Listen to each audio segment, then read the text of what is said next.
But yeah, Nobody cares what you think. The thing with me and Chainsaw Man, I really didn't like the animation that much. Mm-hmm.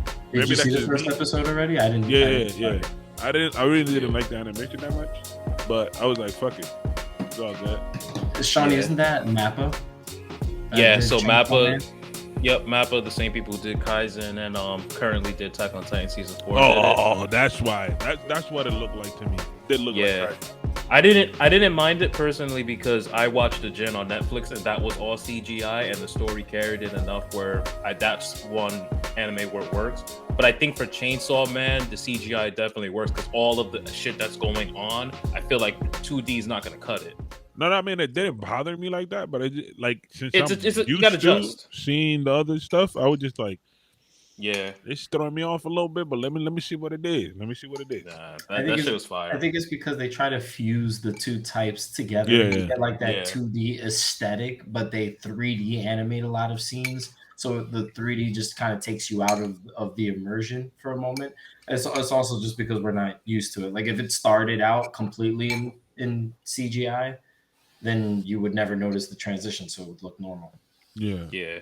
I mean, like I said, it did pretty well. I think for what they captured, like, in my opinion, if you didn't like the first episode, you're not gonna like the series. Like, no, yeah. The first this episode is definitely one of those. Info. I'm still waiting. I gotta still watch the first episode. Nah, the first episode has a lot of information.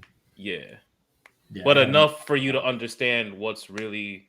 Well, not really. Some of it, like the world building, in a sense, I feel like they need to develop a little bit more.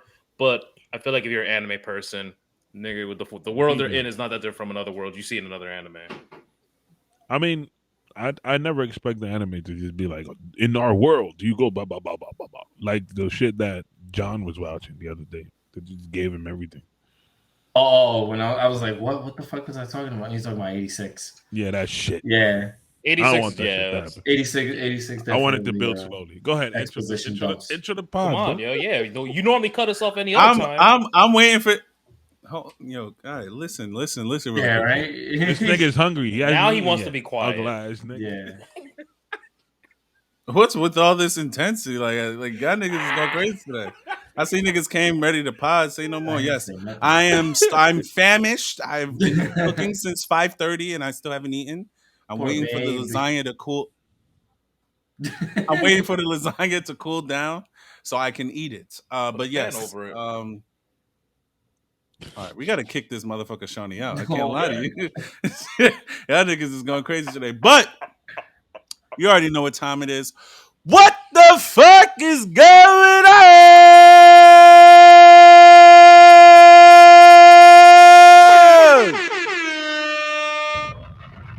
What the fuck is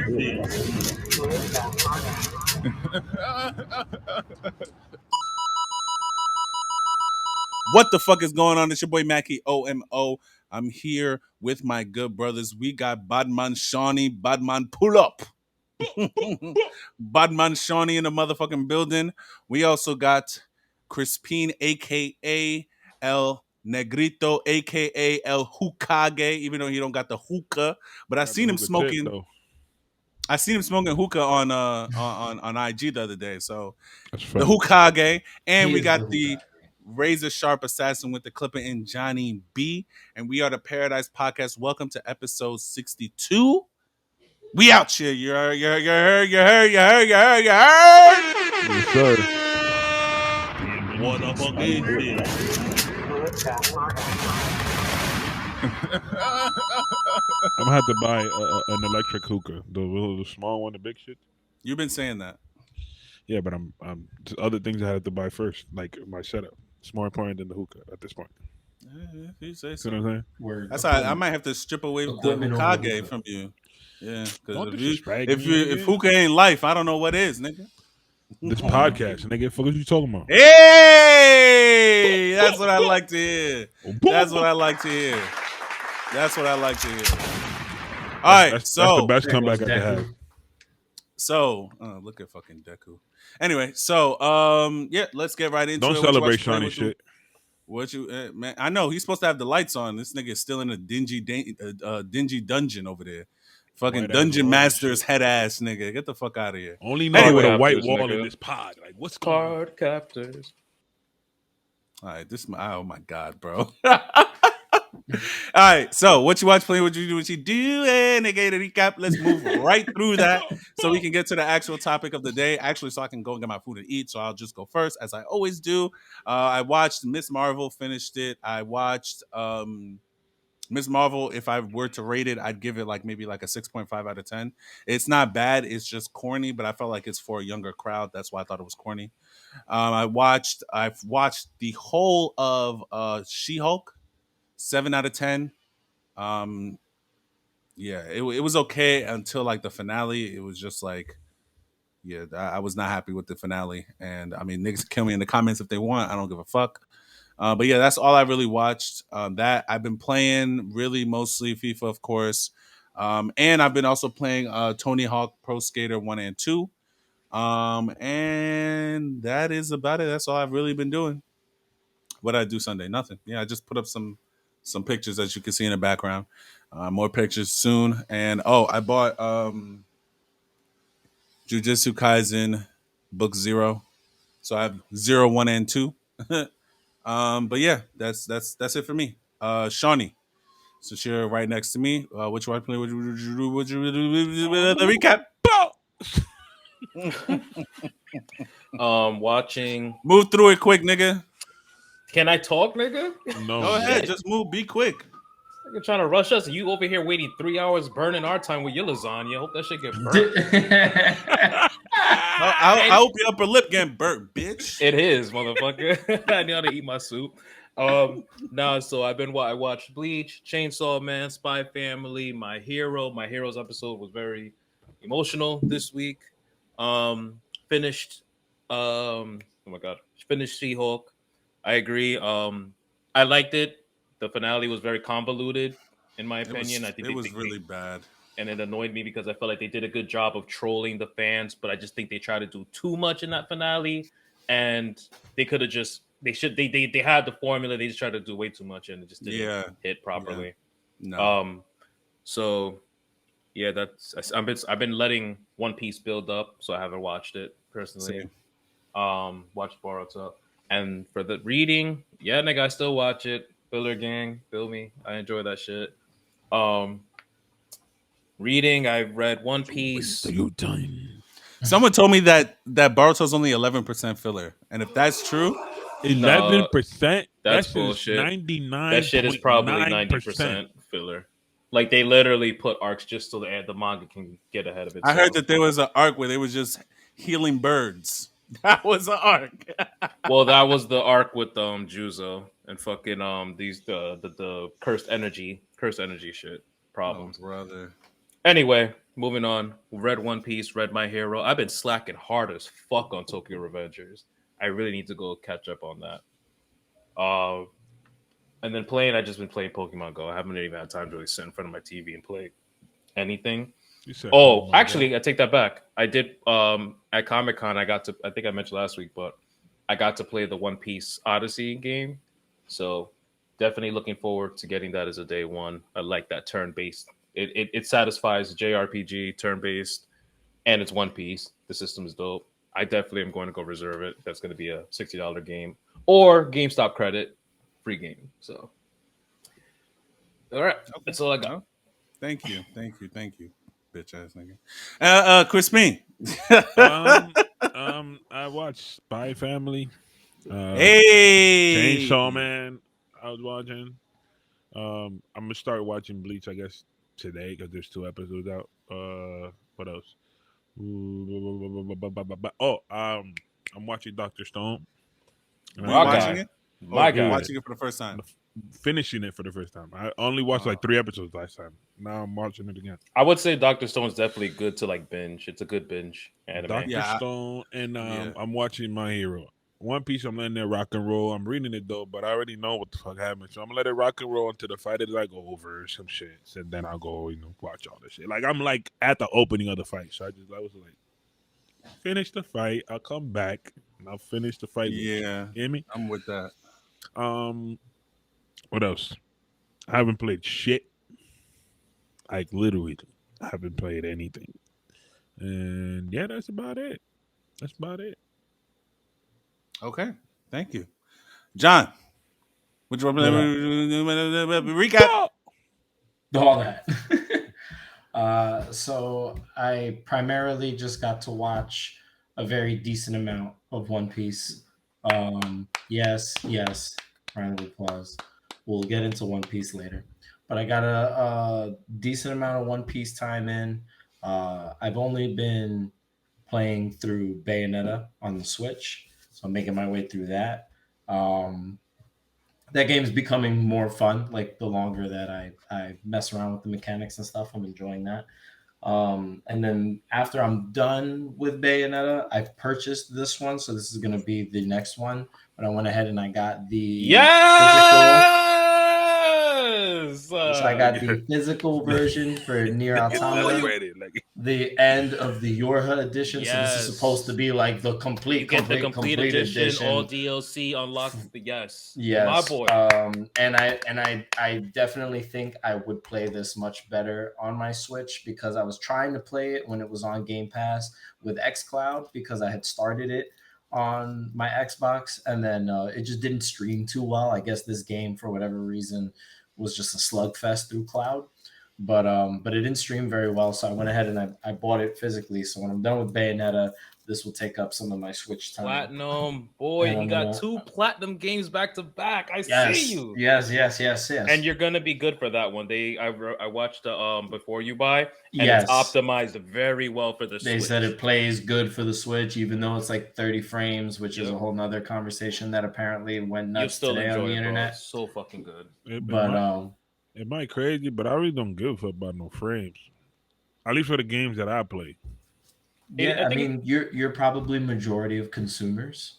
Mm-hmm. There's definitely like the more hardcore like gaming community that game on either PC or on something a little more high tech, and they prefer the most optimal experience possible no matter what. But I understand how like if you have a shooting game or a fighting game that you have to like literally be on frames time. Matter. I get it. I don't play games. Then that matters. Yeah, okay, so then for what you play, 30 frames is probably pretty solid. 30 frames is pretty good, to be honest. It's like it, and then anything past 60 frames is like overkill because like your eyes can't really detect that much really more. It can but you just want that shit to look like a portal into another dimension. You don't really want that shit. You put an Oculus on. Yeah. But yeah, so I'm looking into diving into Nier Automata. Dan and Mac walked away from his setup, so I wanted to go into what I was reading.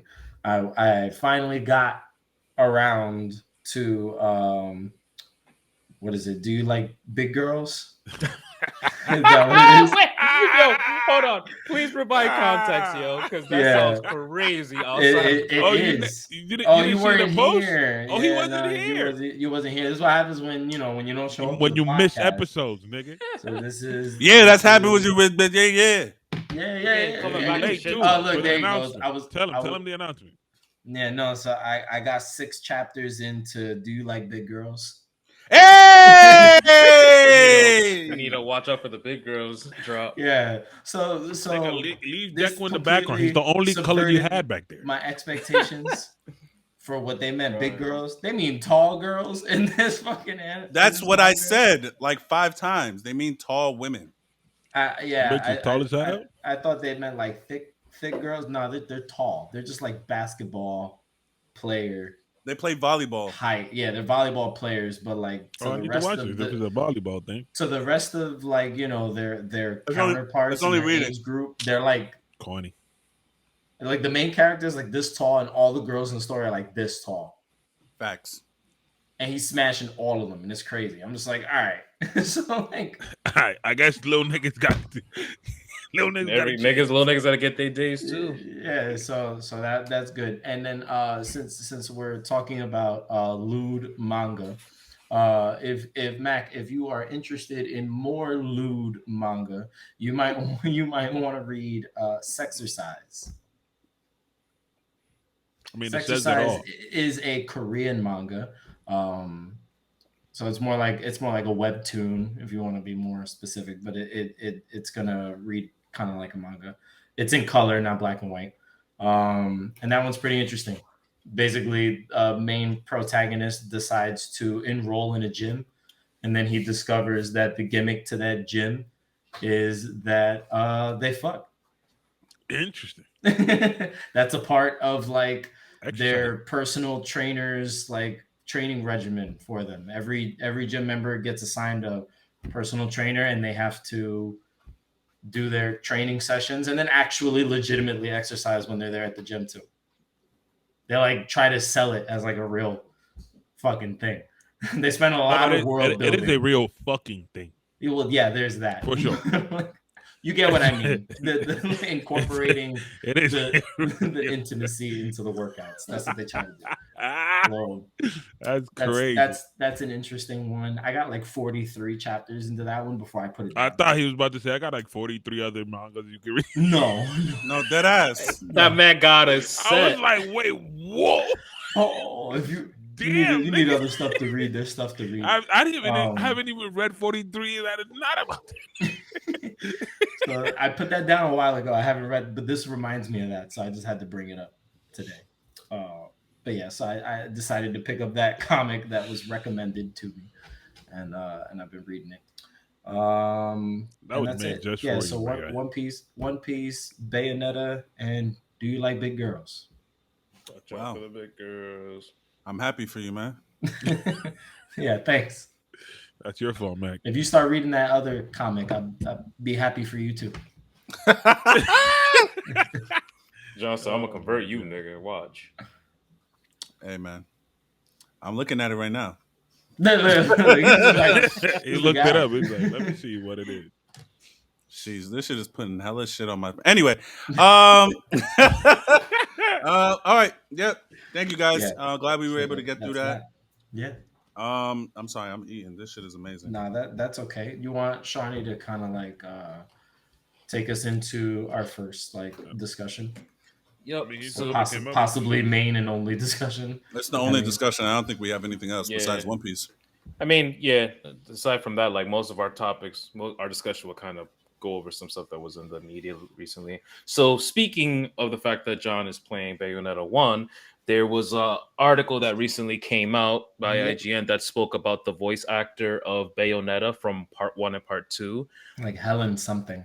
Once Maggie's name, you can look it up. Yeah, they can look it up. I'll look it up right now. You can keep But yeah, so long story short, they were trying to pay her only $4,000 to return to do the voice of Bayonetta in Part 3. That's in Part 3. Out, which is insane because that $4,000 is after negotiations. That's not even like Helena Taylor. That's her name. There you go. Helena Taylor. They told her that she would only get $4,000 to voice act for Bayonetta 3, which for the whole game. And there are multiple versions of Bayonetta in this game. Mm-hmm. And Bayonetta, now that I'm playing it, is a game that has a fuck ton of cutscenes. Like majority of the game is cutscene. Yep, it's because it's a platinum game. It's a lot of visuals and whatnot. A lot of visuals, a lot of story. So they wanted this woman who's a very highly trained actress in general. She went on a huge spiel about like her credentials and what she's done in the acting world. And it's just like, you know, you're gonna offer me four racks for a game that I know brings your company in hundreds of millions of dollars. Yep. And you're only gonna pay me $4,000. And then peep game, she had to audition for it.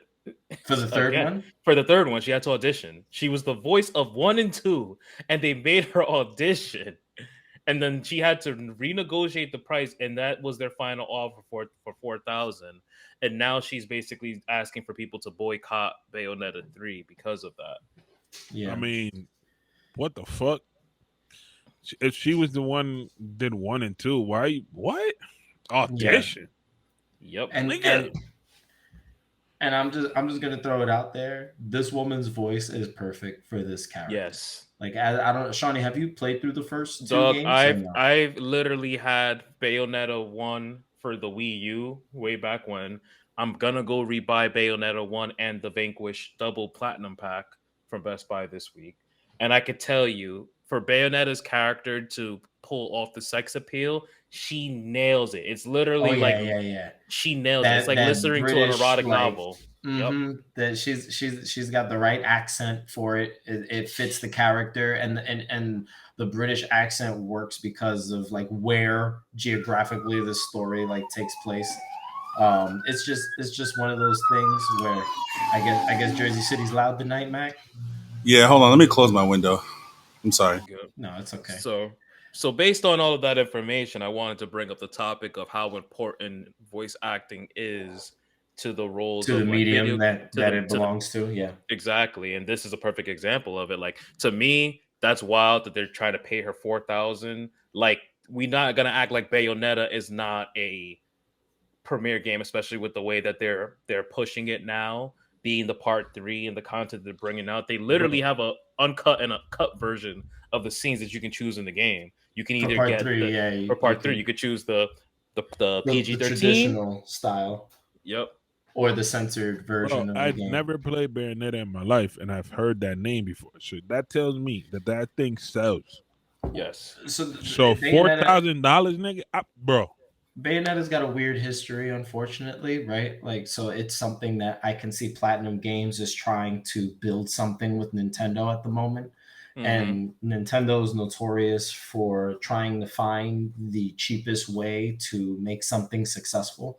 But I'm not entirely sure that Nintendo had any say in any of this stuff. Like, this sounds like it was from Platinum Games and the director of this game in particular and everything. But Bayonetta, like as a game, the first game launched multi-platform, right? So Multi-platform, you were yep. able to play it on PS3, Xbox 360, and then no one wanted to basically publish the sequel. So Yep. yeah, Platinum was developing it, but they needed a publisher. And I don't know if maybe the first game sales didn't do enough for someone to say, yeah, we'll pick up the sequel and we'll publish it. But Nintendo did for some random reason. So Nintendo published the sequel, and that's why Bayonetta 2 was a Wii U exclusive. Yep. No one had a Wii U, so they decided to port practically the entire Wii U library over to the Nintendo Switch. So now you have this, Double pack, I think it this. is. Well, they have a digital double pack in the eShop that you can buy for the price of one of those games brand new. It's like $55. I think you get both games. Um, but so now you have the situation where this Platinum Games IP is now technically a Nintendo exclusive. Now it's a Nintendo Switch exclusive. Two out of the three games in the franchise were exclusive to Nintendo console. So this is like a new direction Nintendo can go in, like a new IP. It dips into a new demographic, right? An older demographic. They don't publish too many M-rated games. Like Yeah. and the only other one they did recently was No More Heroes, and No More Heroes 3 just went multi-platform. You could play it on Xbox and PlayStation. Oh yeah, So for Platinum Games, this is a really important franchise, and it has sold millions in the past, right? So it's something that, yeah, this is going to be successful, especially because it's been long anticipated. It's been like more than 5 years yep. that people have been waiting for this sequel to come out. Then, not to mention, if I'm not mistaken, I gotta verify it, but Platinum Games did make another game with Nintendo, Astral Chain. If I'm not Astral Chain, I have. I want to yeah, restart it. That's a good one though. yeah, The combos are ridiculously complicated. yeah, That game has like 1,000 ways to slice motherfuckers up. yeah. Actually, look at And that. you gotta freaking memorize those button combos. It's insane. It Yeah, has like the most interactive training thing, tutorial thing I've ever seen. yeah. It looks complex, but actually, you have Astral Chain. You have right there Neo Automata, the end of your hot edition, which they put to the Mm-hmm. Switch with everything, and then now you got Bayonetta. So it sounds like they're trying to do like it was a steady stream from the beginning. But going back to the voice acting top portion of it, Yeah. it's just ridiculous. I feel like that's just disrespectful as fuck. Like you can't like I can understand if she was like upcoming voice actor that wasn't really well known and whatnot. But like you made the first game, then you did the second one, and then you had to come back and re-edition for the third one and still get smacked in the face with that. That's So disrespectful. let's I want to ask you a question, right? So I know that usually you're not too big on names. Like when we Yeah. talked about the Mario trailer, you were just like, yeah, you know, like names are cool for other people, but I don't really recognize a lot of names like that. So when I see names, that's not the reason why I want to go see something. Now, how would you feel if you saw a movie or played a game and you just got familiar with a voice or the way that an actor did that character and you liked it, and then it changed for the next installment, whatever that was, sequel movie or next game? Would that bother you? Would it not bother you? How do you feel about when companies do changes like that and don't say anything to you? The thing with me is like, as long as I'm entertained, I'll be fine. Obviously, there will be something like, wait, there's something different here. Like I would notice it, but Yeah. if they suck, I'll be like, all right, that shit was trash for some reason. And then if they don't suck, I'll just be like, all right, it just happened. You know what I'm saying? Yeah. But like, It's if just a little somebody, different this time. Okay. like, if somebody like, when it comes to like voice act, I'm gonna go to anime because that's normally where I hear voices at, right? Mm-hmm. If somebody changes like the voice of Goku for some reason, right? Okay. Like a drastic change, I'll be like, yo, the fuck is going on? I've Because heard you this recognize Sean I've heard Shenmue's this voice, nigga my whole life. Like, this is not Goku. And then it'll be annoying. I'm gonna be like, all right, this is annoying, bro. But again, if the person passes away, that's just like, all right, the person passed away. We know the voice is gonna change. Let's just get ready for it. You know what I'm saying? Yeah. If you just changing it like they did with Mario in the thing, it's just like nigga. See, I wanna give you an example of a change that I think most people don't realize, but appreciate anyway. Right? So there were for Dragon Ball voices. We have two sets, right? Because the first time they dubbed Dragon Ball in English, it was done by Ocean Studios in Canada, and then when they dubbed it again, you're muted. And then that's the one that we grew up on. Yes, and then when they dubbed it again, it was dubbed by Funimation here in the U.S. out in Texas. So the first time that they dubbed Vegeta's voice, he was done by an actor named Brian Drummond. Brian Drummond is the guy that got famous for "It's over 9,000." So he was the voice that said that everybody goes, Vegeta over 9,000, right? Iconic moment in anime history that people reference in other forms of media, right?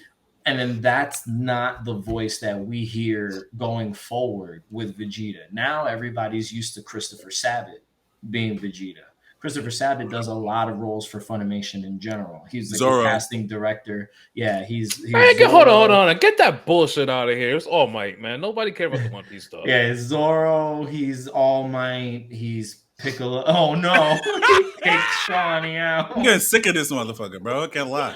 Bring me back. You wanted content. You got it, boy. There you go. So yeah. I wanted content. I got it. Shut the fuck up. He's also Kurobara from... He is also Kurobara in Yu Yu Hakusho. So like a lot of people are familiar with Christopher Sabat's voice. And he's also the Red Dragon Emperor in High School DxD. Boost! He's that. Get this nigga out of here too. If you don't put him back where he was talking, he was spitting. Get back. Yeah, man. I know Christopher Sabat's roles. That's all. Nah, but John, real quick, actually, sorry to cut you, but I wanted to throw in there. So you know how you said Drummond was the one responsible for the over 9,000, right? Yes. And you're right, how Christopher is well known for it, so much so that he actually made a company called Over 9,000. That's good. It's a whole website. And that's not even what he's fucking famous for. Crazy. So it's just something where sometimes we get a change, right? Where they change the actor, and it might be for better or for worse. But it's something that the fan base reacts positively to now. Like a lot of people will recognize, like you probably didn't know Christopher Sabat that well, the way that I just described all of his fucking work, right? But you recognize his voice when you hear I knew it was Vegeta and Zoro for sure, and Piccolo and Shinron. This and a nigga whole is bunch everybody. of shit. Yeah, This and nigga Yamcha, does everything. and Bro. Yeah. Pause. Nobody really listens to what the fuck Yamcha has to say. Nobody cares. But it's Christopher Sabat. That's all I'm pointing out. That's it. I just gotta make that clear. And if you're a Yamcha fan, you're not supposed to be subscribed to the channel. Well, thank this. Chill out. They hate Yamcha so much that Funko made a dead Yamcha Pop. Actually, I own that one, and I have it too. And that's a good one to own.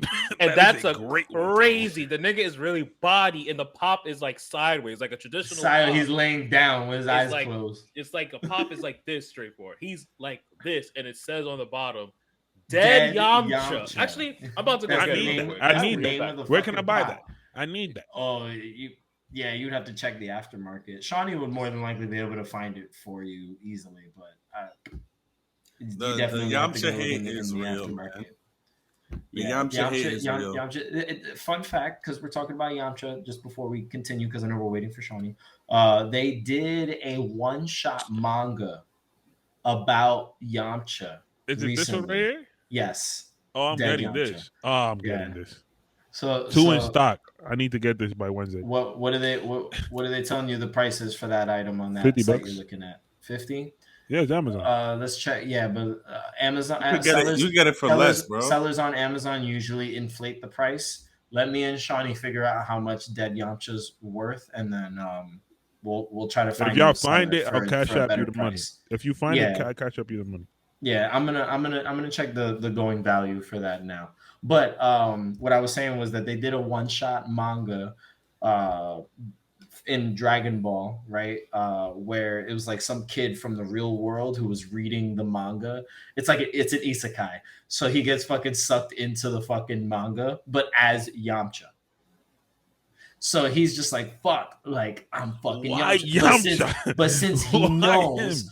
But since he's a fan and he knows that he's fucking Yamcha, he turns Yamcha into the fucking shit. Because he's just like, nah, I'm not about to go out like this. That's crazy. I'm about to train for real. Yes. So like the story is like about like Yamcha being a total fucking badass because he's a fan that knows Yamcha sucks.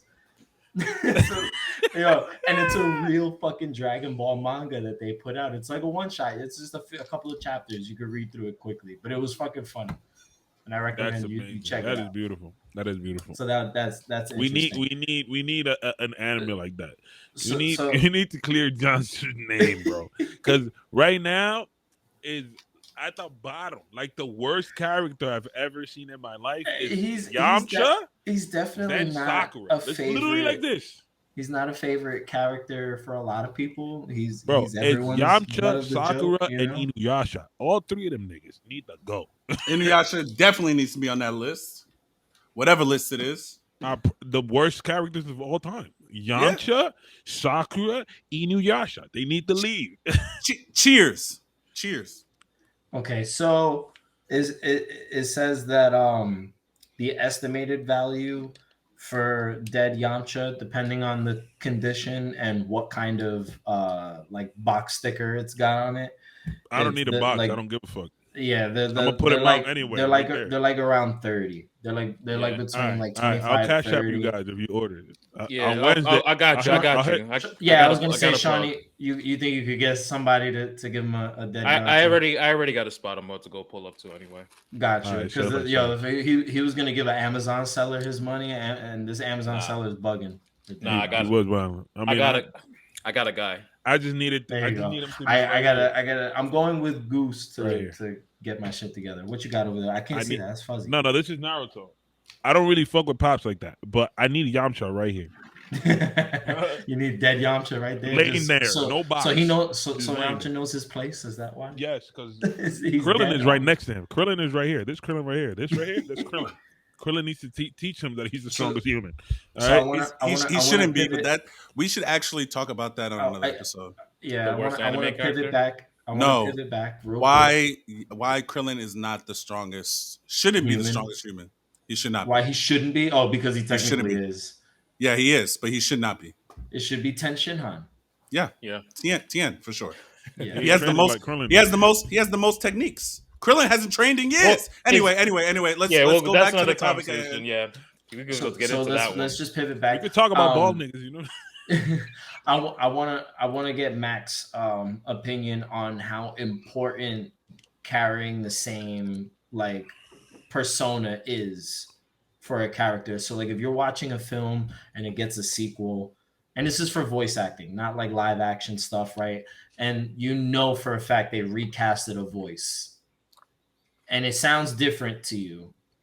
Does that matter per se? Or is this something where like if you genuinely like a character or you get used to something and then it changes unexpectedly? How do you take that?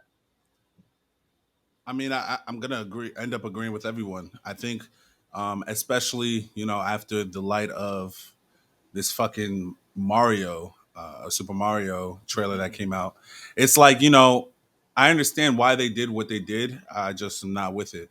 Having someone that has carried the voice for almost 30 years, plus 30 years, right? Since like Super Mario, or I don't know if any of the other ones had voices, but I remember Mario 64. That was the beginning of Mario 64. That came out like over 30 years ago on the 64. It was like 20 something years. Now it's like over 25 years. However long it was, having him not do Mario is like a slap in the face. Because it's like, I understand why they did what they did. They want to make sure that they can fill the seats. But if filling the seats is more important than having a good content, then you have to relook why you're really in this business, Good content fills the seats, bro. Listen, I know that. They don't care. You feel me? That's why they got Chris Pratt. And I mean, my issues with Chris Pratt, that's like a different story for another day. We know you bring it up every time we facts every time. Bro, if different story for another day. If the voice acting, my bad. If the voice acting in that trailer would have been a black screen at the end of that trailer, and the voice that would have came out that nigga mouth would have been like, "It's me, Marty," bro. That's it. Yo, that's it. It would have done. He didn't even have to talk in the whole trailer, and at the end, just say, "It's me, Mario," and that voice is done, bro. Yo, but real talk. Quick little question. Yo, Hollywood, I'm here, bro. I went to school for this. Call me, bro. I got you. I promise you on God. Do you think this is a ploy? How after they saw the result of the Sonic, that's another thing I was gonna say. That's what I was gonna say. I mean, it can even go into like only. No, but that'd be crazy. Imagine spending. They paid him millions. Hey, look. But imagine, think about how many people will get pissed. People were already hyped up for the Mario trailer, right? Think about how many people will get pissed off by the voice. They come back with the original nigga, and now that shit blows up again. And it feels if they don't need to do it. But look at the positive response from Sonic when the whole visual fuck up happened, and they was like, "Yo, we're gonna fix this shit," and they just need to replace him, make him a sacrificial pawn for the greater advertising, even though it's unnecessary. I think it's just a waste of money. I think it's something where they genuinely believe that Chris Pratt was gonna sell the shit out of this movie. Yeah, I think somebody in those suits up there in that office was just like, yeah, no, we're gonna because he's look at his resume. He did the Chris Lego has been movie. in a lot of movies lately too. He's been in a lot of movies, right? So his resume is lengthy. And then he also did the Lego movie, so he's got animation voiceover work that in the past, right? So how many movies has he had in the last 5 years? A lot, a whole bunch. He got Jurassic Park, Guardians, the Lego Tomorrow, movie, the Lego movie, War, the Lego movie, Lego movie. Like two Guardians one per year. Last 5 years. He did that Amazon Prime series that just came out recently too. I forgot what that was. He's in two Jurassic Park movies, right? Yeah, he's in 3 of them. He's one of the main characters in that new trilogy, the Jurassic World trilogy. He's in all 3 of them. He's in the first, second, and Guardians of the Galaxy that's coming out next year. That's him. He's in the first 2 and then this one that's about to come out. Nah, dog. And he was in, Avengers, Thor, Avengers. Like this, my man's been in movies so much. They're like, so this is one of the main niggas, and probably one of the cheapest. Because if they try to get somebody else in all of them movies, they're gonna be like, they should have just gave it to my man's. They should have. They should have. It would have been. Okay, so you know what? Like it's something where like I can see where the train of thought is going to, right? Because we're talking about Chris Pratt's accolades. I was gonna make a joke, and I was gonna be like, oh, like how silly would it have been to make Robert Downey Jr. fucking Super Mario, right? Like, oh yeah, the most recognizable fucking face on the planet right now. He's Iron Man. Okay, cool. But yes, obviously Robert Downey Jr. is a very expensive ticket. But what I remembered was just like, oh, an example of Robert Downey Jr. doing something that you don't assume he could do was when he did Sherlock Holmes. I didn't think he was going to have a British accent. Killed that shit. That was gonna, and he did a really good British accent for that film. You want to go back? That movie Tropic Thunder. And Tropic Thunder was purposefully a parody. Juice doesn't like that movie. That movie. That movie. I'm the dude disguised as a dude that's playing another dude. I get it. I can laugh at humor. I get it, but nah. The other movie in the circus, that circus movie. Oh, the musical. Yeah. He killed that motherfucker. The new Dr. Dolittle. He killed that nigga too. You know what I'm saying? My man knows what he's doing. But it's just like, when you think of an actor doing an accent that's not theirs, like it's difficult to try to imagine what that person sounds like without without them using their normal speaking voice. Like when we listen to Jack Black in the Mario trailer doing Bowser, Jack Black doesn't sound like fucking Kung Fu Panda. Like Kung Fu Panda is literally Jack Black. It's him being himself, but as the fucking panda. So this is him actually open the gates, like trying to create this Bowser character, right? So he's character acting at this point. When you look at Idris Elba doing Knuckles. Yes. That was Idris fucking Elba. I was going to say that one I was very nervous about. I was like, what the fuck? So like, but still, it's just like, bro, how is he gonna shine? It's like the tone of voice, like everything is just off.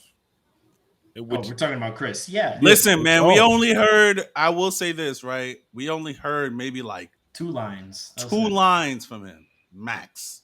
So I'm not giving that motherfucker any benefit of the doubt. I think if they keep Chris Pratt as it, because they're gonna drop another trailer soon. If they keep Chris Pratt as it, I think, of course, people are gonna go see it because it's Super Mario. But at the same time, it's like the experience is gonna be different. It's gonna be. People are gonna walk away from the movie and be like, "This would have been so much better if they did the actual Mario, Charles Martinet." And I think he even said something recently, I believe. The movie itself has to be so good. If not, it's not gonna be rewatchable. You see what I'm saying?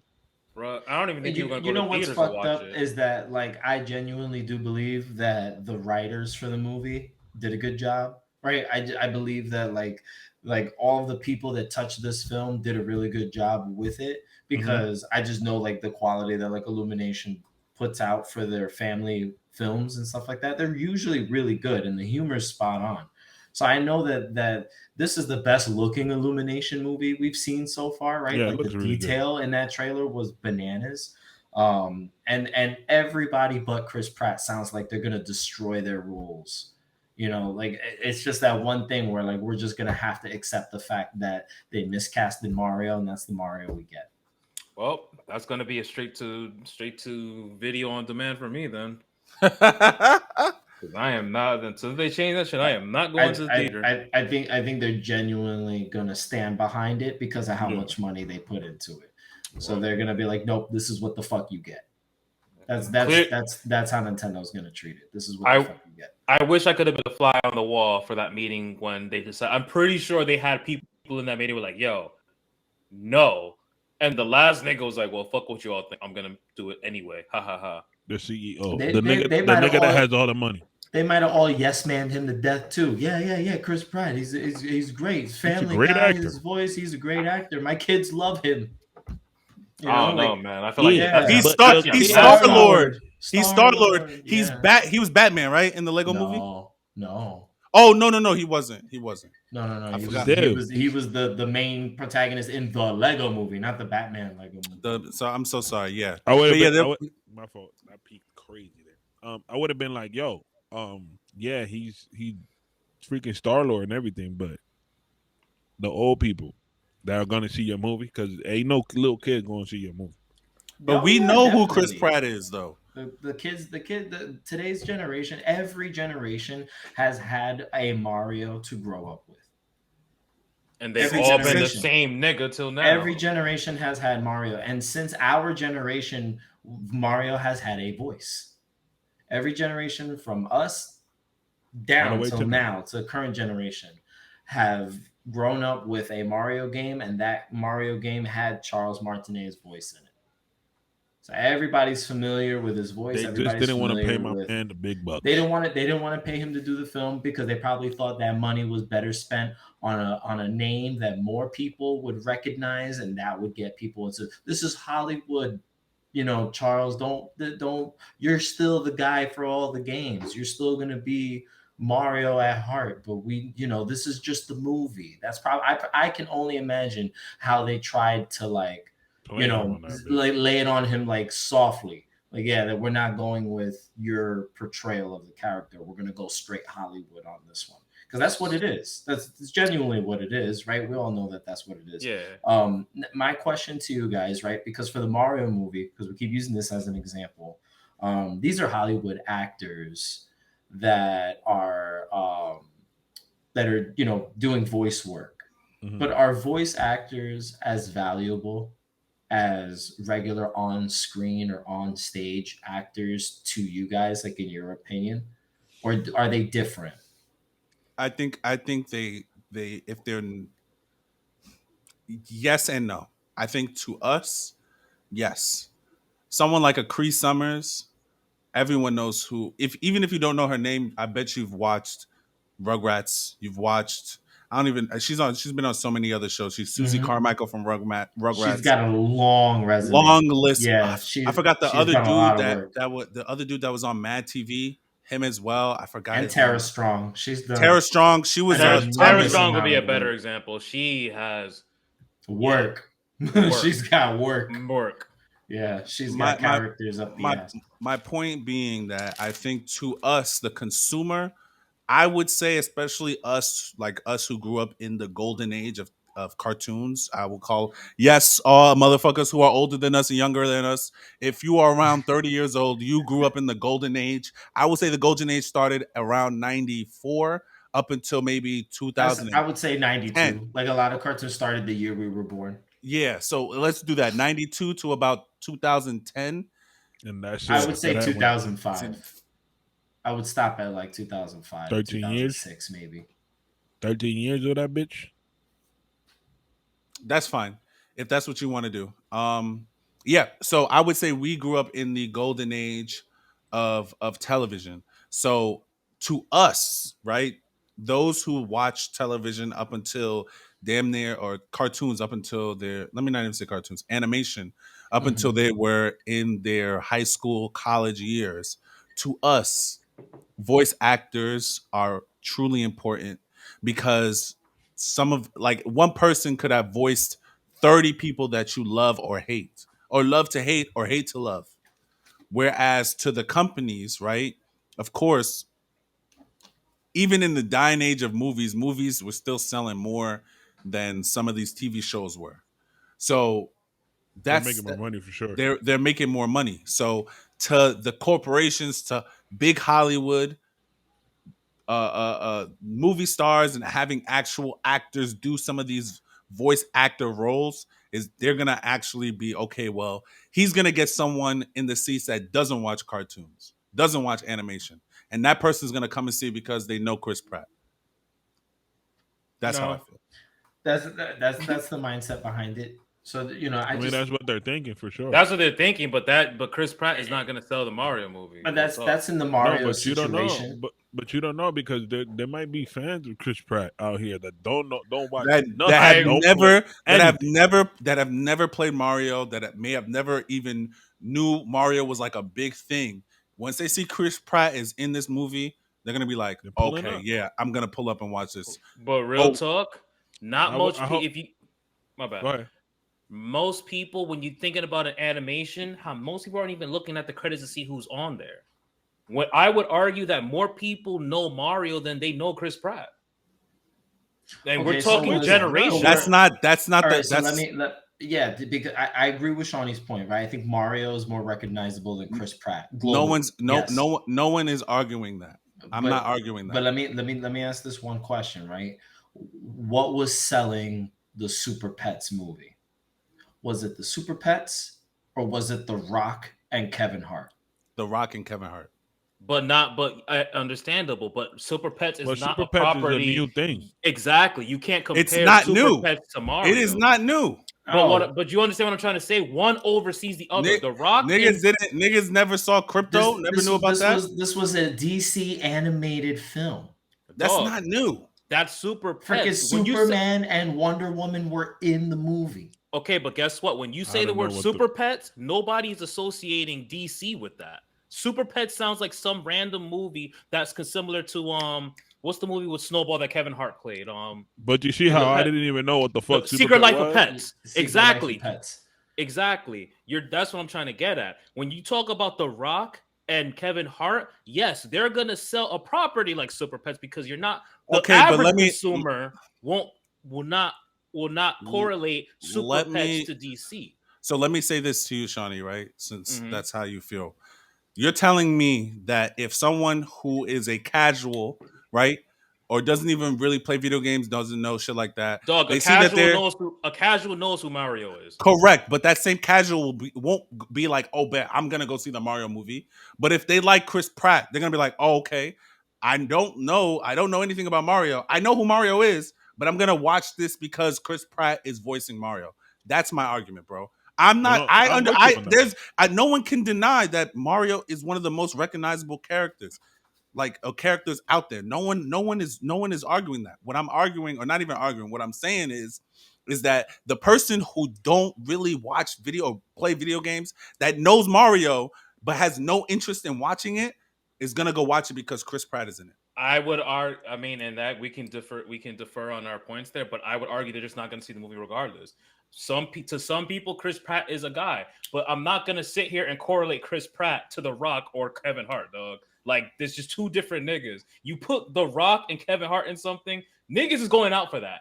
Chris Pratt to me is not a name that's gonna bring out people. But that's to you, nigga. I know, but he's asking. You're asking my point. If you ask, but if you ask most people what is one of their favorite Marvel movies that have come out in the past maybe 5 or 6 or 7 years, a lot of them say gonna get Guardian of the Galaxy, bro. So don't say that Chris Pratt is not the guy. My nigga, that's when Guardians of the Galaxy. Do you think that Chris Pratt makes Guardian of the Galaxy? It's a movie. Yes, bro.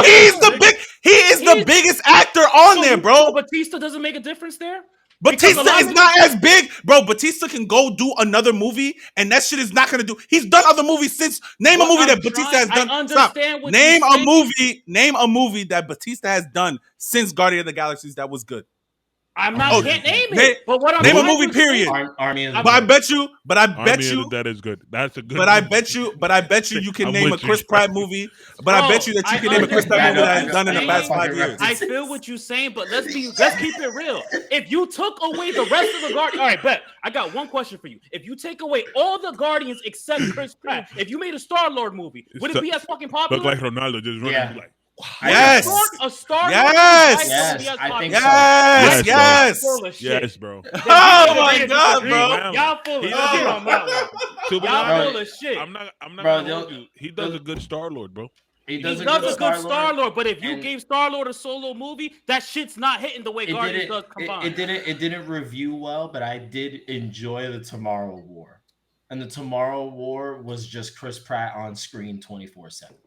Like You think Universal would have given Chris Pratt 3 Jurassic Park movies if he wasn't the guy? Chris Pratt does not make Jurassic Park. Jurassic Park is a movie that's been out since God knows how long. Oh my God! Oh my God! You're missing the point. You're missing the point, bro.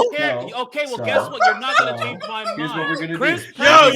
What we're gonna do, bro. Johnny hating crazy. Nah, crazy. Crazy. You got me defending Chris Pratt. I don't like Chris Pratt, and you got me defending him, bro. Well, here's my question to you: if Chris Pratt was so profound as you said, why are so many people mad about him voicing Mario right now? Because it sounds trash. That's the point. That's the point I'm making. He's not as good as you can fix it with this. But bro, that's not. But that's not. But that's, listen, right? Because we're gonna move. Shut up, Crispin. We're gonna move to. I promise you on God. We're gonna move to the One Piece right now. Just one last thing I want to say. I want one thing, and then John, you'll go. Go ahead. Okay. I'm not gonna get the last word. John's gonna get it. John's gonna get the last word. I'm not gonna get it. Oh my goodness. Listen, right? Shawny, you're missing. Crazy, you're missing the point. Okay, man, fuck Chris Pratt. The Mario movie would have sold without him. Hey, listen, I'm not disagreeing with you, bro. But listen to me, bro. Chris Pratt has been in 3 Marvel movies as one of the main cast. He has been in 3 Jurassic Park movies. Jurassic Park is one of the highest grossing movies. And Chris Pratt does not make the Jurassic Park movies. But if you take him out, it's not gonna be the same, nigga. That's if my you took point. him out, it would still hit. It's Jurassic Park. No, bro. Because he's doing a good job in him, boy. If that's the case, why didn't they take him out after the first one? He's been in 3. Because it doesn't make fucking sense to take out the main character from a movie that has a sequel. Yes, bro, they do that all the time. Sequel doesn't even connect with the first one. It don't even connect. Come on, son, Shawny, stop it. I don't like you. Got me defending a motherfucker I don't like. That show is called the Terminal List on Amazon that I was looking up. Yeah, so he's is that the last thing you wanted to say? No, I just wanted to interrupt y'all because I was looking up his filmography here because everybody's arguing over this great actor. Out of here, dog. This great actor. So niggas is really out here on the podcast defending Chris Pratt. I understand, crazy. and I agree that this movie would have done better without Chris Pratt. I don't know if it would do the numbers that you are thinking. Bro, you are trying to say what Juice is trying to argue is the corporate argument that the corporate minds behind Illumination and Nintendo decided that a name like Chris Pratt, in their opinion, was valuable enough to put butts in seats. So that's something they're betting on, right? So the community has responded to that bet that they made, and we have laughed at their bet.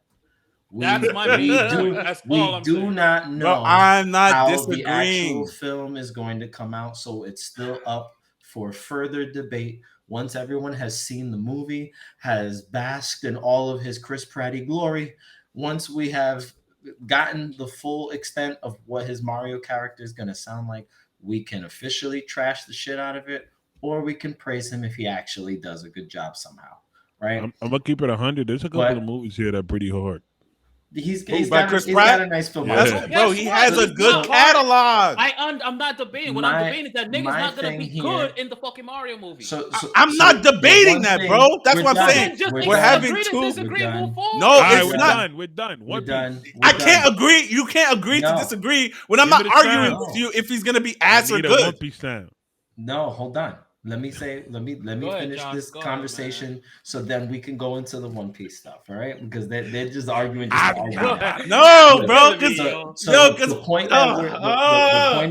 point of one of the original questions I asked earlier was just if the voice actors were as important as traditional on-screen or on-stage actors, right? Yes. And we have shifted over to our argument over an on-screen actor who has shifted into voiceover work, right? And that's a part of my issue with what we're arguing about. I'm a part of the community that believes that the voice actors are just as recognizable and do just Yes. as much work as on-screen and on-stage actors. Mm, I've grown to appreciate a lot of dub actors in anime, even though I'm not the go-to dub watch guy. I usually do sub first, but I appreciate the English dub actors for work that they do that I do genuinely appreciate. Just because I may not prefer to watch anime in English doesn't mean that I don't give the actors credit when Oh they do no, for sure. phenomenal English dub overwork, right? So I think that the situation like Helena Taylor not being paid an appropriate rate for her voice work for Bayonetta is unfair. I think of that course. I think like an actress of her caliber warrants, you know, the same kind of pay that you would pay whatever kind of actor to be in a series on television or a series on a streaming platform somewhere. There's no reason why we give the on-screen and voiceover actors different, you know, like Pay rates not and well pay. accreditation. I get that voiceover work is different because you can do voiceover work from home. Like for example, for anybody here that has seen Encanto, that Disney movie Yeah. with all Mm-hmm. the singing and all the voice work that's in that movie, that was produced during COVID, and all of those actors recorded their lines at home. Yeah. So Mm-hmm. there is a different kind of work, right? So obviously voiceover work is more flexible and you can do it from home. And acting in on screen or on stage, you have to be present in the moment in order to do your job, which can I be a just little think I different. just think the way some actors portray characters that are not drawn, like they go into the character, Yes, is they bring different. that character to life, No, for essentially. sure. And It's different when you're like an actor, not a yes, voice actor, like an actor, like at the Yeah, spot like actor. you're You know what I'm saying? presently acting. yes. Yeah. But It's I can different because also, sometimes some scenes like niggas is not talking at all, and you feel what the hell's going on. You're like, yeah. The But body I can language all, is there, the facial expressions are exactly, there, yeah. you but I know. can also argue that with a voice actor, all you have is the animation. Sometimes you don't even see what you're recording the voice of. Yeah, So sometimes you you don't. can't. Yeah. You literally have to project your voice, and you have to hit the emotion. Like it's like you said, as a Nah, voice, but as when you sorry. write a script, my fault. When you write a script,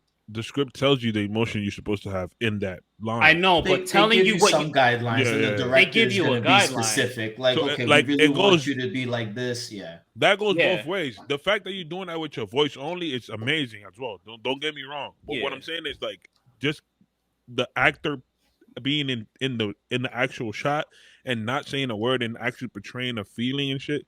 That's hard. That is It No, is so hard. hard to do. and I agree, but I also look at it the same lens of with the voice actor. They are literally in a booth sometimes by themselves, and they have to get into a certain place. They may not be able to act. We can't see it, but they Yeah. have to be able to maintain that. If they got to do a reshoot, they have to keep the same voice. So, for example, if you have a regular actor and one of them gets and they both get sick, an actor could be sick and still keep the same presence and nail the acting the without speaking. We can see how great they do. But with the voice actor, if that nigga's sick, he has to fight against his sickness, fucking up his voice Mhm. just to continue to hit that role. So I won't, I can't, I don't argue that It's just one they're is more important. significant than the other. They're There's more, equally there's important. different, They're they're equally equally They do important. important. different things, right? Yeah. I just feel like Yeah. as a community, right, as people that enjoy different forms of media, we should pay the equal amount of respect to voice actors Yes. as we do actors we get to see on stage or on screen. Just because they may not be doing the exact same work, but they're putting in a lot of work, and they should be praised for the work that they do that we enjoy. So, like, you know, for some of us, like, I'm just now getting into the Bayonetta franchise, and I'm really liking it. The gameplay is fun. You know, it's definitely like just another Devil May Cry, right? So if you played Devil May Cry, you've played Yeah. Bayonetta. But this one is just unique. So the lore is unique, the story is unique. You know, just her character in general is unique. She's not Dante at all, right? She's definitely a completely different and unique character. And I'm starting to like it. And this woman's voice really sells this girl's character. So you know, it's gonna. I'm in the position where I really want to play this franchise. So I'm more than likely going to buy Bayonetta 3, but I do feel for the original actress, and I feel like she should be given the respect that she deserves, and that they should have offered her more money and maybe got to some kind of an agreement. It just seems like they're trying to cut corners to make the most amount of profit they could on this game, hoping that since the fans have been waiting for a while, it's the first one that's exclusive to the Switch. The Switch is already becoming Nintendo's most sold console. I think it's almost gonna outsell the Wii. The Wii, I think, is still the most sold Nintendo console. That's crazy. But I know people that have like 4 or 5 Switches, bro. Dog, yeah. I know people that don't even play video games and they got a Switch. And they have a Switch, yeah. My last guy was like, "Yo, you got a Switch?" He was like, "Yeah, I just bought it recently." I'm like, "What the fuck? You don't do anything with video games." So it's something where, like, I don't know. I'm gonna want to play the game, so I think it's a little unfair that I like we as fans wouldn't get to enjoy something we've kind of waited for to experience. But I also think it's unfair to the men and women that make these characters come to life and make us enjoy these experiences. They should be compensated fairly, and that's my 2 cents. So yeah, so I guess we can transition here into our hopefully not that long One Piece segment. You should give me the Luffy at the end.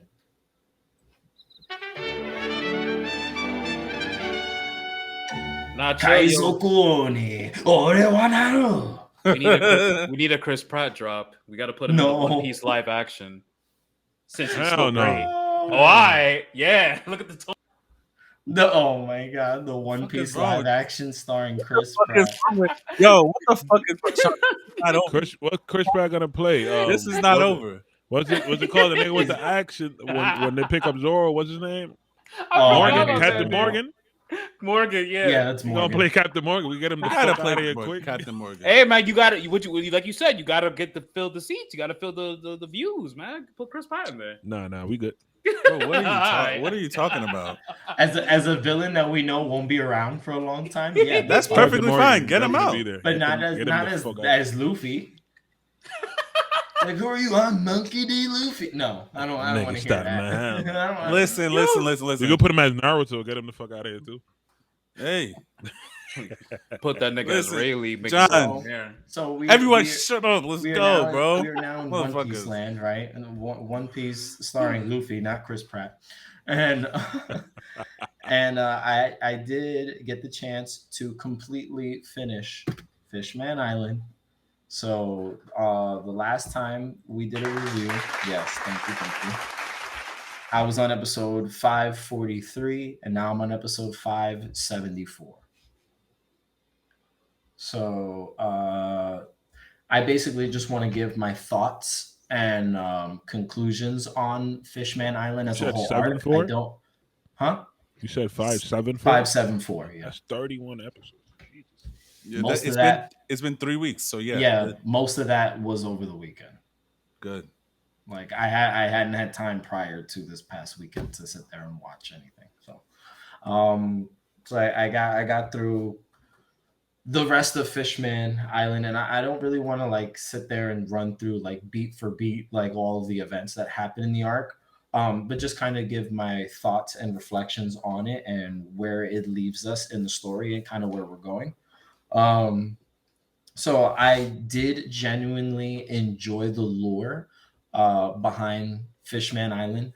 I've noticed that the entire story is, just a play on racism, right? And there's like this reoccurring theme throughout the arc about, like Fishman not wanting to donate blood to humans because of the discrimination, right? And there being laws against it in their country.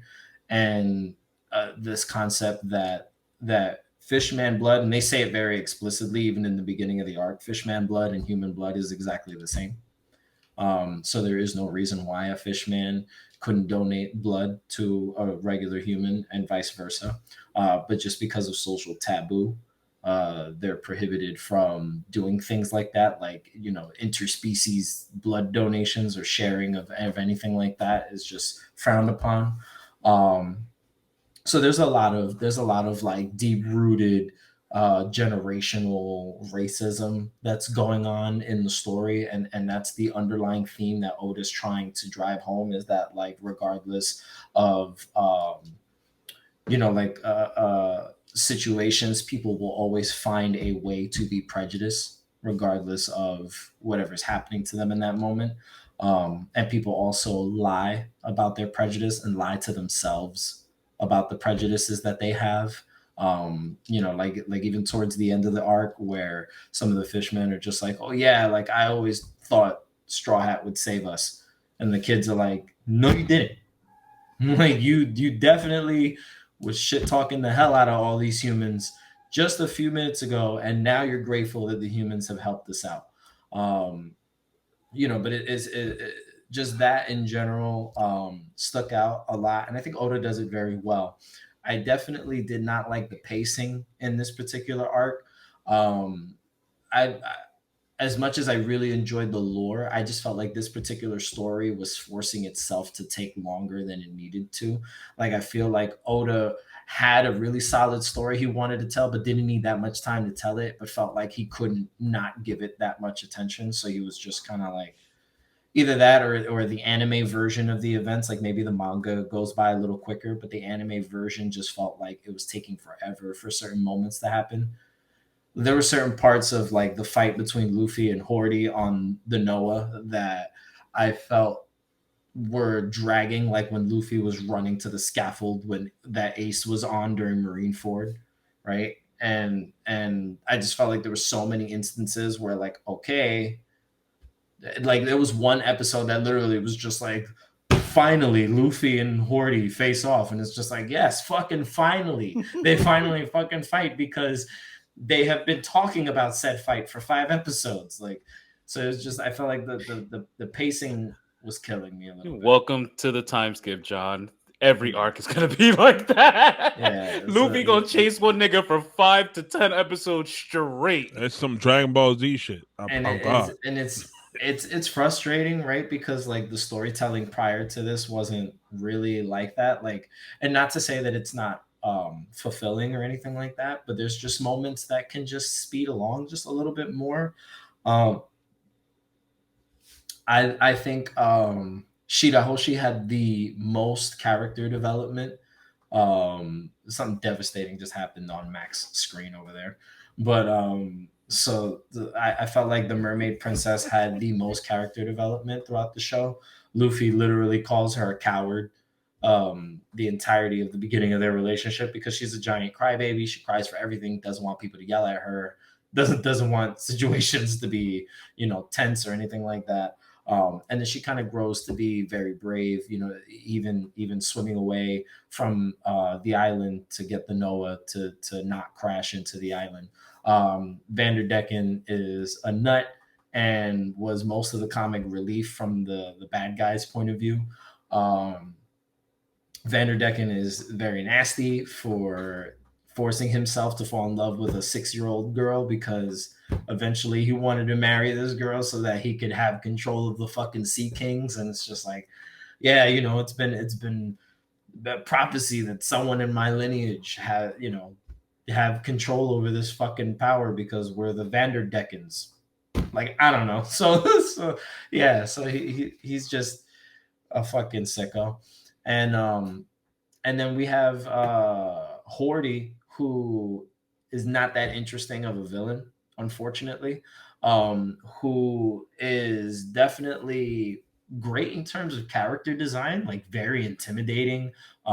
Even after he's like bulking up and hulking up on all these. Off these motherfucking drugs. I be tripping up. And it goes off the drugs.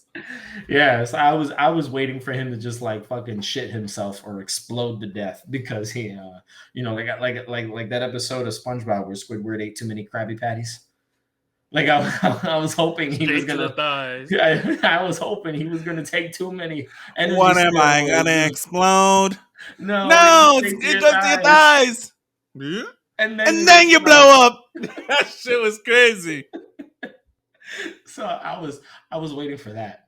That was really what I was waiting for, and that didn't happen. And that's what we were talking about before. Golden age of cartoons. Golden age. Yes. Anyway, continue. So so Hordy as a villain looks intimidating and works for the story. And is definitely a menacing character to do a coup, right? So his whole thing is that he has this long-winded plan for successfully overthrowing the government on Fishman Island in order to control the island and the people on it so they can wage war against humankind.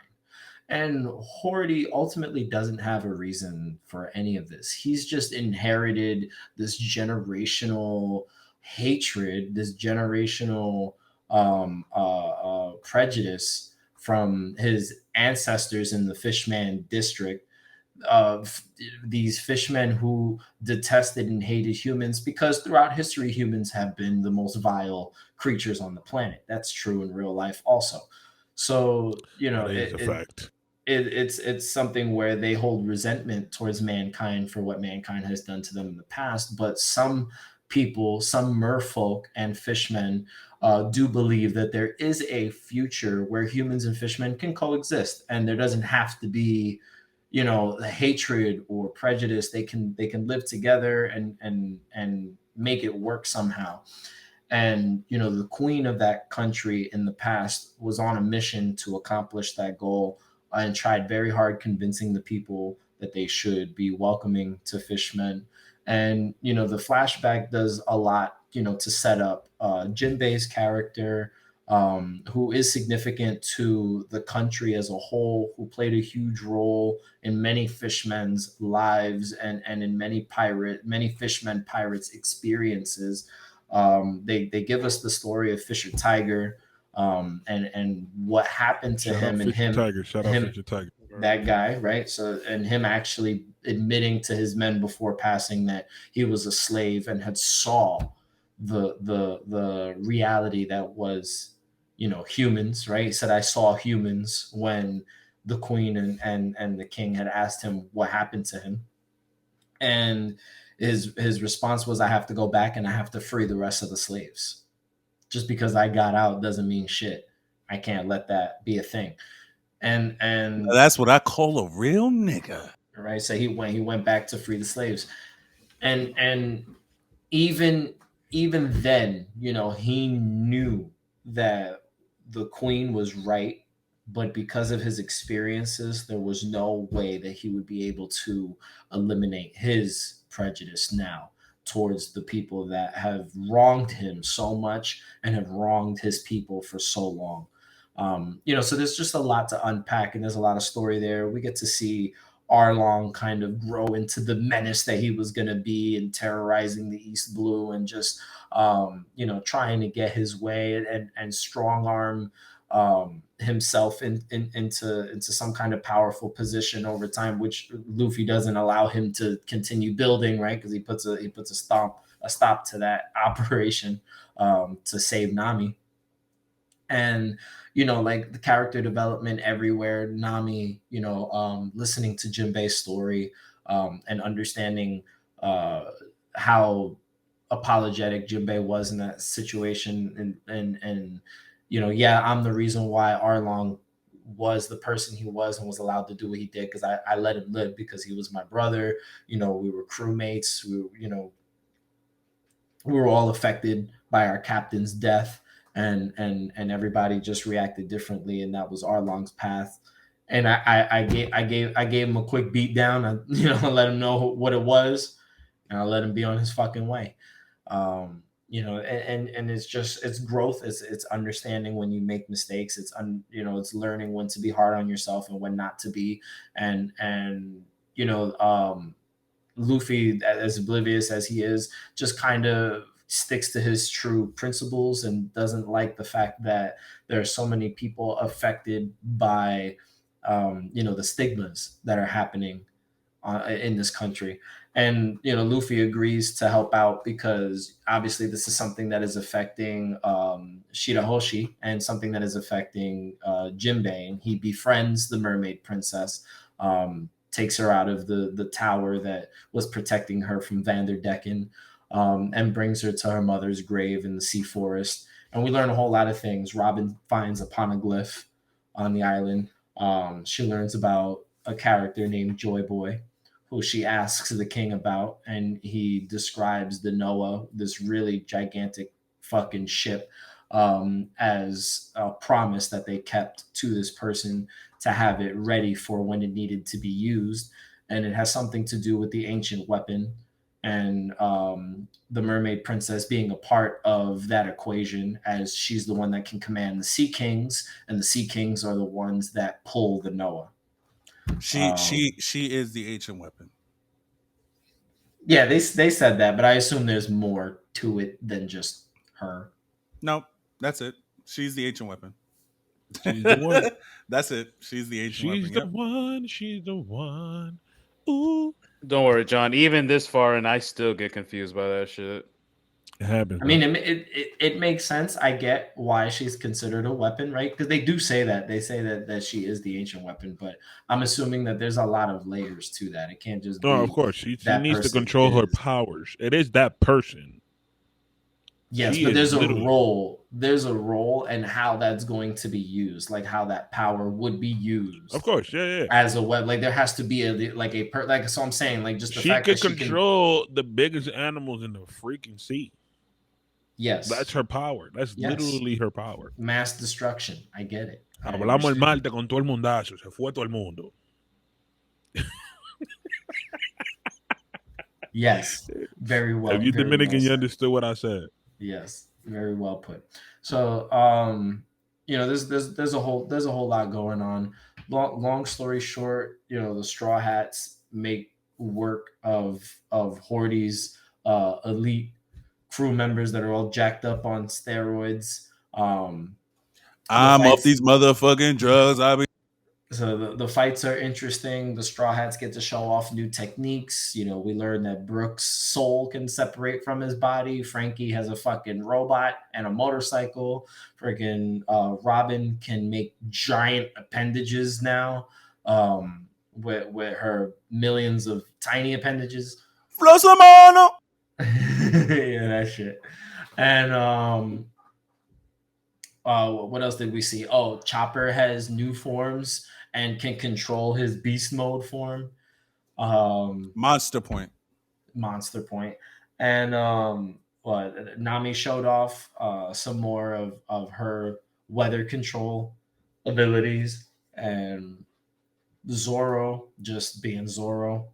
And we learned that Sanji can moonwalk, right? Poof, poof, poof, poof, poof. Yeah, so Great. that he calls it. Does he call it Skywalk or Moonwalk? Skywalk. Yeah, something like that. What did CP9 call it?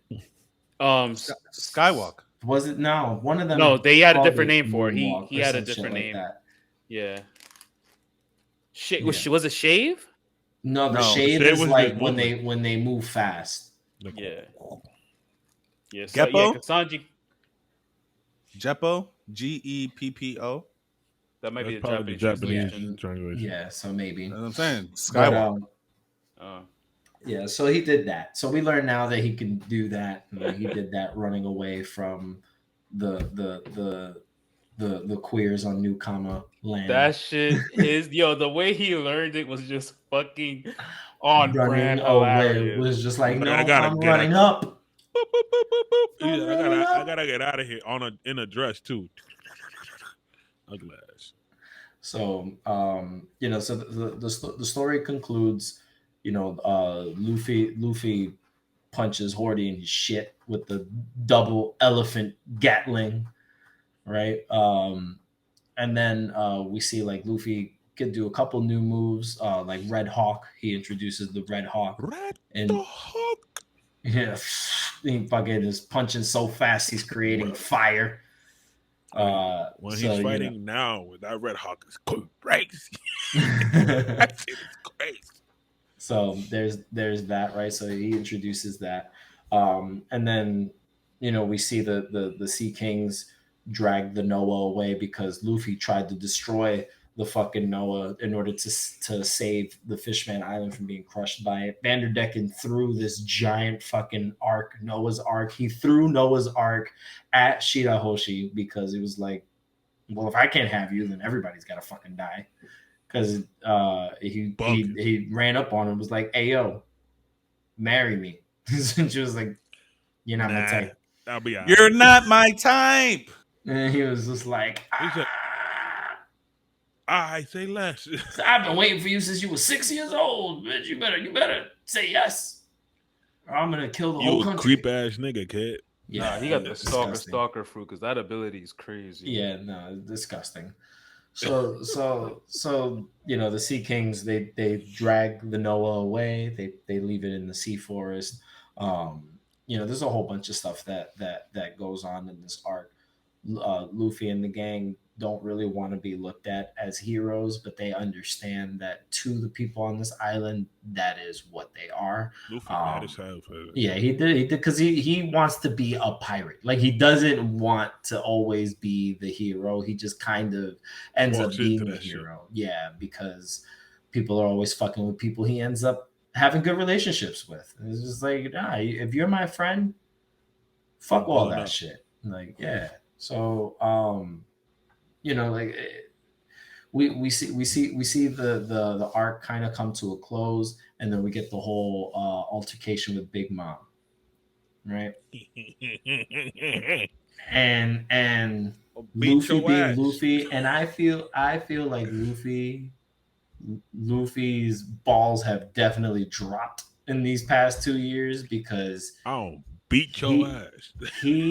He is unfazed and unafraid of everything and everyone. And basically, because in the beginning of the arc, they say, yeah, that we used to be Whitebeard's territory. He used to protect the island. But ever since Whitebeard passed away, Big Mom came in and she took over the island and will let us live peacefully as long as we give her a whole bunch of sweets. So the factory over there is dedicated to just feeding this fat ass bitch. And her men show up to come collect the sweets, and the factory had been destroyed during the war that they had because there was a civil war happening on the island. And Luffy ate all the sweets. Luffy ate all the snacks that they did have. And it was like, where's my snacks? He said, I ate them shits. Ate all like, you lying. They were good too. He's like, dead ass. I ate them shits. That nigga said they were good too. And they was I. And better. Bella. I need that as a ringtone. So I actually got it as a ringtone. I need it as a ringtone. Send it to me if you can. Yes. And then long story short, Luffy basically challenges her, and she invites him. Says, yeah, that I need that. I need that ringtone. How'd you get that? I think I bought it a minute ago on the App Store. It's like $100. Yeah, you're an iPhone user. I ain't buying shit. I can't steal that from you. But she basically invites Luffy to come get the hands. She said, no, you make sure you come to the new world. He's like, oh, I'm here. He's like, no, I'm coming to the new world. Don't worry. Beat your ass and anybody else. Beat your ass all over the new world, and then I'm claiming Fishman Island as my territory. This is the second time. And I was like, oh, that's interesting. This was the second time that Luffy verified that he's my favorite character. When he said, I'll beat your ass. Yo, John, like, fair warning. Kid. When you meet Big Mom, bro, like, I mean, they already kind of showed her. She's large and has acid spit. Nah, Big Mom is a big problem.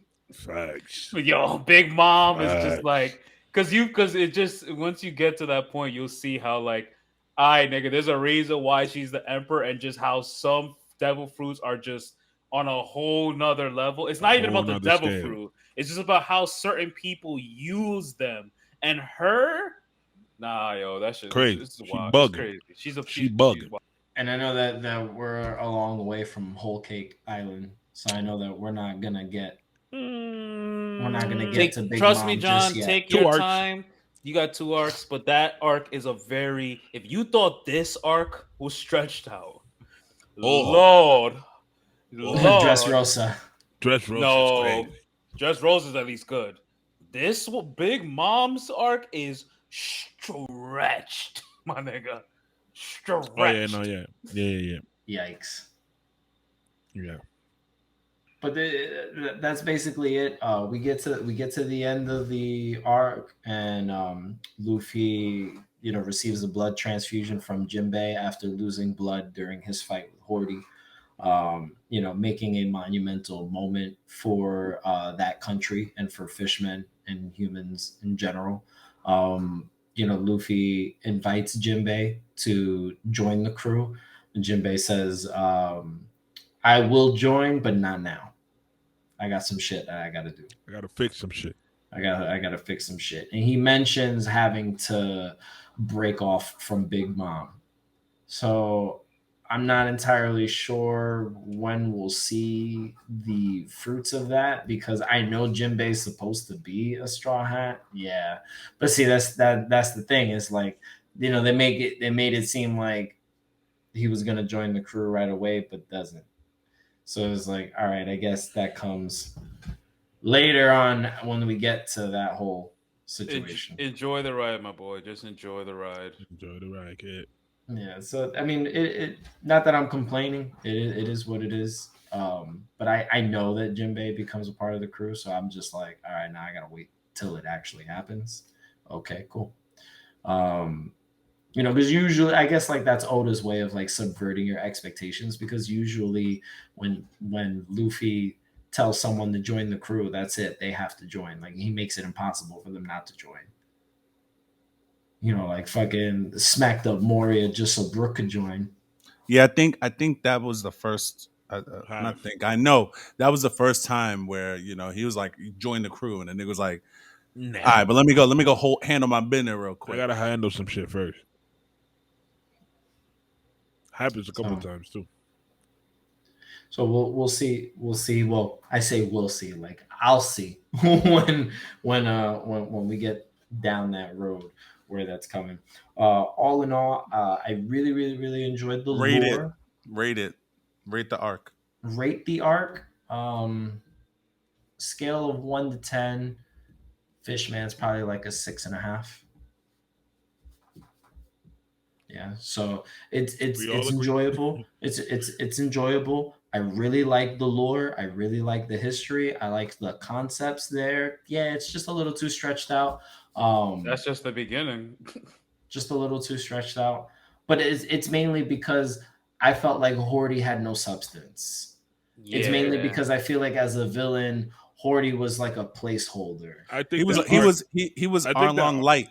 He was Arlong the second coming. That's what the fuck. I think that arc was more of like, this is where the characters are at right now. To show off their abilities and shit. Yeah, because they're not in the new world yet, technically. So that's why it's like, this was like now the Straw Hats are reconvening 2 years later, just like they said they were gonna do, and now everybody kind of has an idea of where they're at. Strong they are. Okay, cool. Now we all go to the new world together. And then we're gonna experience what's out there. They mentioned Kid before the last episode was up. We saw that other rookie, the girl with the pink hair. I forget her name. Was that Bonnie? Bonnie. We had saw her not too long ago. Got fucked up.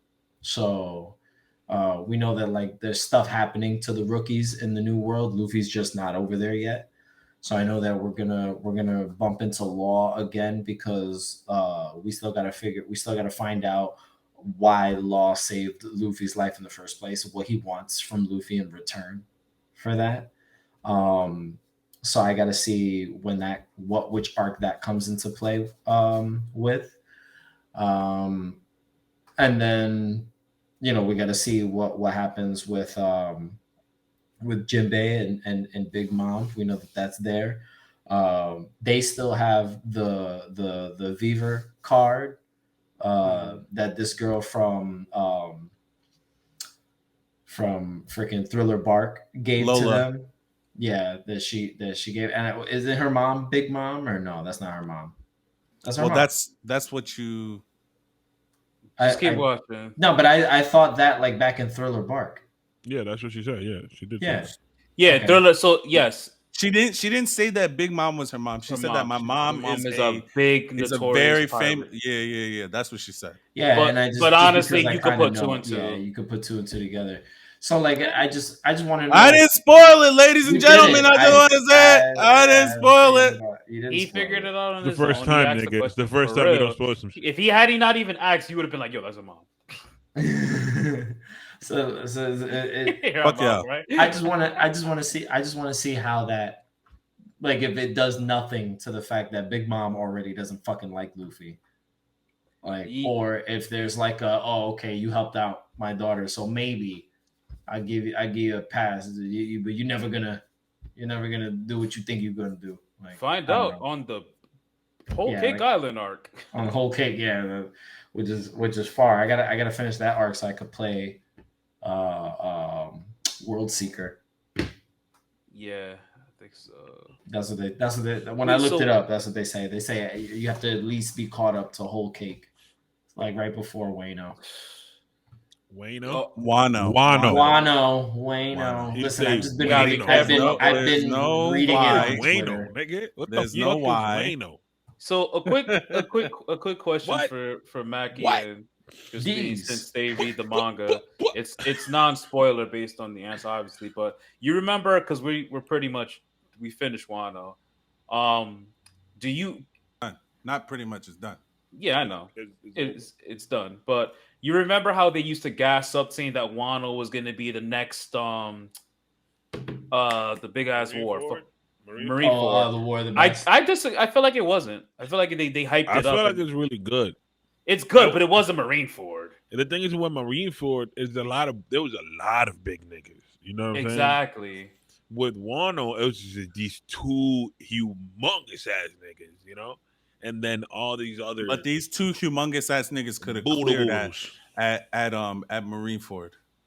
Huh? The two humongous ass niggas could have cleared at. Oh hell yeah! Oh yeah, but I don't think. But what they used to say that that Wano was going to be Marineford on crack, and I just don't feel like that was the case, bro. Yes, it was. Maybe the fans. Really?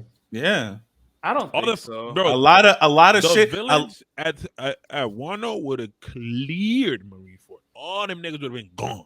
I know, but I'm talking about the arc a lot of things happened during that fight. A lot of things happen after that fight. We find out, a great deal of information. Yeah. People become more infamous after that fight.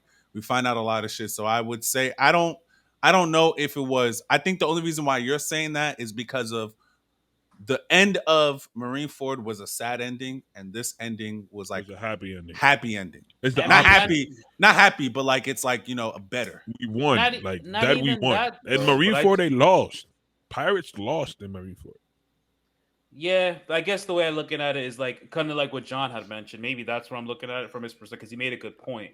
How when he got to Fisherman Island, that you could tell the arc dragged a lot more compared to the previous arcs, and I feel like Marineford was like everything was straight to the point, and Wano wait.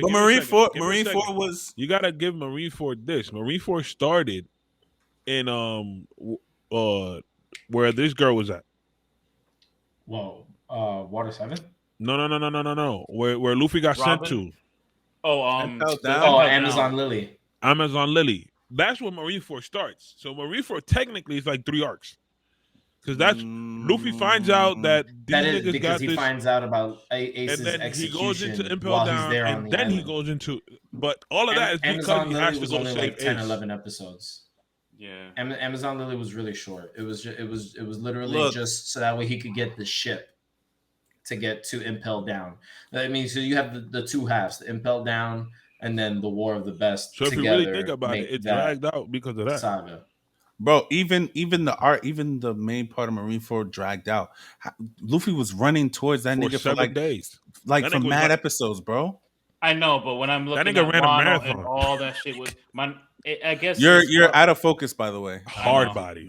I'll let it figure itself out. There you go. Okay. Yeah, no, I agree. It's just like I said, beard. I feel like I just feel like Wano dragged. Wano definitely dragged that certain part. All right, yeah. So Wano dragged though. Wano dragged, but it gave you so much info in that. I don't think it dragged. And it wasn't like, that's what I'm saying. I don't think it dragged. Like there was a lot of shit, bro. There's a lot of shit. No way that we learned in compared Wano. to the manga. It dragged. Of course, bro. It's everything compared to the manga drags. Yes, exactly. But I think that's a good point that John mentioned is that after the time skip, they dragged a lot of the arcs. For sure. They already got you hooked. This arc in particular felt like it dragged, like I mentioned, because the next arc drags Hordy, too. right? I can't lie. I feel all like of them after Hordy, this drag. I feel like Hordy doesn't push the story. Dressrosa right? dragged. Let the nigga finish. Because a lot of these other characters were like larger than life personas or had like effects on the story or affected other people's lives, and Hordy didn't really affect anyone's life until he threw the coup, right? Like, so there was nothing. There was nothing that was going on, and then the fact that like he didn't even really have a good reason for it either was just kind of it was a pointless drag. Also. That's the problem. And like, but other villains have weight in the story. Like we're still waiting for the gang to meet up with Doflamingo, right? And keep waiting. And that's waiting. And that's gonna be interesting, right? Because he obviously has stakes in the drama with everything that happened in Marineford with his character. That boy had a lot in. So we know that that's like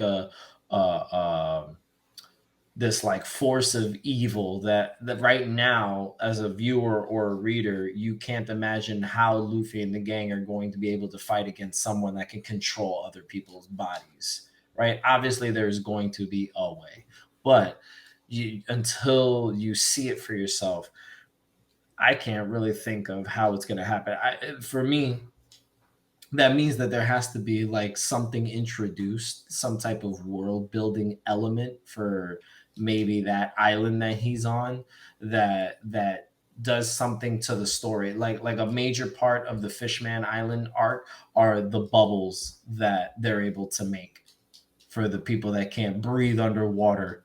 There's a mechanic that blows bubbles that you can fucking live inside the bubble and shit. And all the merfolk, they swim around in the air in these fucking inner tube bubbles. And that becomes a part of the storytelling. Like Luffy has to fight Hordy under the ocean in this fucking bubble, knowing that he could die at any moment if he fucking drowns. Or if he sticks his arm out into the ocean, his punches are weaker because he's being weakened by the sea. So like there's like something there that is either helping or pushing against Luffy and his crew. And I'm predicting that there's going to be something, some type of element, some world building element that will be a part of that particular story and may give us some insight as to how the crew can defeat someone that can control other people's bodies. You know, like they did it in Skypiea, they did it in Water 7, they did it at the Savity Archipelago. There's just so many things where like there's unique things there in those countries that you can only do or can only get or can only experience when you're there, just because of the way the geography is set up, the way the people are kind of there living together. There's a whole lot. So I'm assuming there's going to be something like that in that arc, and that's going to help every single arc. Every single arc. Every arc has some wild shit. Doflamingo is literally a connecting factor from For episode what was it, like episode 20 they introduced him. He's like a connecting Not factor. 20, but like early on. You definitely on. see him very early on. He is connected from there all the way to effects of even us. Wano. Yeah, to Wano, because his whole shit, like everything connects back to him. It's crazy. He's the reason why we're in Wano, technically. Yeah. Yep. He literally, that man is low key. There's a reason why he's my favorite. He's my favorite villain in One Piece. He's just He might be one of my favorite villains of he's all, very all he's anime, very man. very menacing, and his power seems like, broken, John, you're gonna right? you're gonna laugh when you find out his power, yo. You're gonna laugh because it's so simple but so destructive depending on how you use it. And that's how in One Piece is just so he great. uses it exactly the most destructive way. Destructive way. It makes no sense to this day. And that's kind of Luffy in a nutshell too, right? Like the way that Luffy uses his devil fruit. Nah, dog, because this dude's whole thing, it's so simple, but it just shows you how great One Piece is. How you can have such a simple, non-OP, I'm not touching this bullshit, and how a menacing man like that could do the shit that he do with it. Again, it's the same thing with Luffy. That's what I said. Niggas, when Luffy first got the gum fruit, they was like, "This shit is ass. That's a trash devil fruit." That nigga made it into his own. And who wants to be rubber? I mean, but you know, with Flamingo, bro, like that's yes, I know. This shit's way more ass, and still he made the shit work. I don't know. Well, don't spoil it for me just yet. No, we're not. That's what we see at this point in the anime is that he has the ability to make people do what the fuck he wants, right? However he does it, that's what he's doing. He's making people do what he wants. And I'm trying to imagine how the crew is going to fight against that. But then, like I see the tensions building up now. We're worrying about Big Mom. I'm the one that's kind of like worrying about Doflamingo just because I know he's out there somewhere being a menace. And so on and so forth. Like I don't really know the other villains like that. Like I'm not entirely sure like who else I'm supposed to be getting other than them. The next arc, the next, it's Punk yeah. Hazard. Is it? That's the next place. Yeah, it's Punk that. Hazard. You guys mentioned Zoe is coming up also. Yeah, it's always after Dressrosa. Yeah, it's a good hot minute. You got a hot minute before. Okay, so I didn't know if it was before Dressrosa or after it. I don't even consider Zoe a fucking arc. I think it is. I know it is. I know it is, but I don't feel like one. It's like I would argue it's like an Amazon Lily to some level. Precursor. Like a small little stepping stone into another larger story. Yeah, makes sense. I mean, it's the story is where it needs to be. I felt like Fishman Island was definitely a pit stop. They even mentioned that this was technically a fucking pit stop for Luffy. They were just like, and the island was saved by pirates who were just stopping by. Just stopping by. And Luffy had to help save an entire country from civil war. That's what he does. One Piece. It's literally One Piece.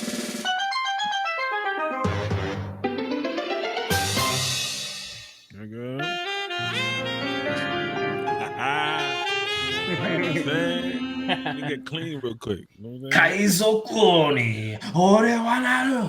Okay, we get it.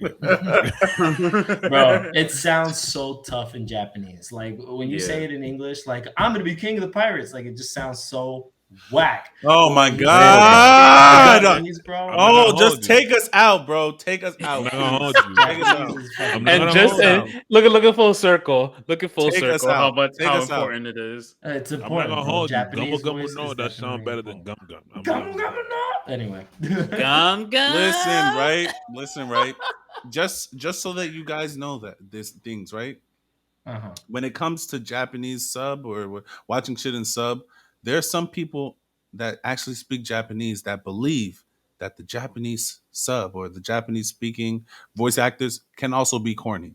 It only sounds hard to you because you don't know exactly what they're saying. I know. That's what I'm saying. Yeah. That's what we're saying. Exactly what we're saying. So do me a favor. That's my opinion. Take my us opinion out. is the Japanese. Shut the fuck. I'll take us out. Shut the fuck up. Take us out, bro. Hey, yo. Oh my god. So salty. Are you so mad, boy? Are you so mad? Yo, bro, there was no so that bro. lasagna was busting, bro. 10 out of 10. I would recommend. I mean, I know you don't. I don't do eggplant, so and vegan cheese, whatever you be eating over there. It's okay. You'll be fine. You can eat your lasagna. No one's judging you. That's all the time we got for today's episode. Wait, do you have anything? Do you have any? Leave my lasagna out of this. Do you have any? Do you have any like games or anything like that, or any other information that we need to know prior before you close out? I don't think I have anything. That's a great question. I didn't do any like eShop searching before that. I did forget to mention on the last episode that they also have the Naruto Ninja Storm games available on sale in the eShop as well. So don't know how you guys feel about that particular series. Ninja Storm is greatness. They're up there. They have like all 4 of them on the Switch. Definitely. I would say just get part 4. Anime NYC is a month away. Anime NYC is a month away, and we will be there for that with our press kit. Because we'll be pressed, technically. We're gonna be pressing. Yeah, we're gonna be pressing. So yeah, John, take us out, please. Yes. So if you are of the lucky few that have made it all the way to the end of the podcast, we love and appreciate you very much. We have been here for a while now. Let us know down in the comments below how you guys felt about today's episode. How do you feel about voice actors and their contributions to media? And if you guys are familiar with the Fishman Island arc in One Piece, leave a comment down below. Did I forget anything? Do you guys agree with me that Horty was a shitty villain? Or do you disagree with me and he's like the greatest villain of all time? I don't know. Argue with me down in the comments. Don't forget to like this video if you're watching us on YouTube. Share it with friends and family who are also interested in anime and video games. That's what we talk about here on the Paradise Podcast. Don't forget to subscribe to the YouTube channel while you're also here. That way you can ring the notification bell, get notified every time an episode goes up. We release episodes once a week for your listening and viewing pleasure. We are also available everywhere you like to listen to podcasts, especially on Anchor, where there is a very cool feature that allows you to donate to the podcast. And donating to the podcast is a great way to give back so that way we can improve said quality of the podcast for you, the listener. And make sure you also follow us on all of our social media platforms, that be the podcast individually and all of our individual social media links. They're all going to be somewhere where you will find it in the comments section, in the description somewhere. We're on TikTok. Mac is streaming on Twitch. Go over there and catch some FIFA streams and watch him lose or win. You're my goalie, so if I lose, it's on you because you're the goalie. I'll be fucking up, I know. So I'll be pissed. I'll be like, "What the fuck, John?" So you can watch Mac yell at digitized me in his FIFA game, and kick it with us. Let us know. What topics you guys are interested in as well. Reach out to us if there's something that you feel we didn't talk about in today's episode. Shoot us a comment, argue with us on Instagram. Crispin loves to argue on Instagram, so make sure. Look at that. He's determined. He's ready for your arguments. What up, niggas? So that's all the time we have for today. Thank you guys for coming to this episode. We're gonna catch you guys on the next one next week. Holla at your boy.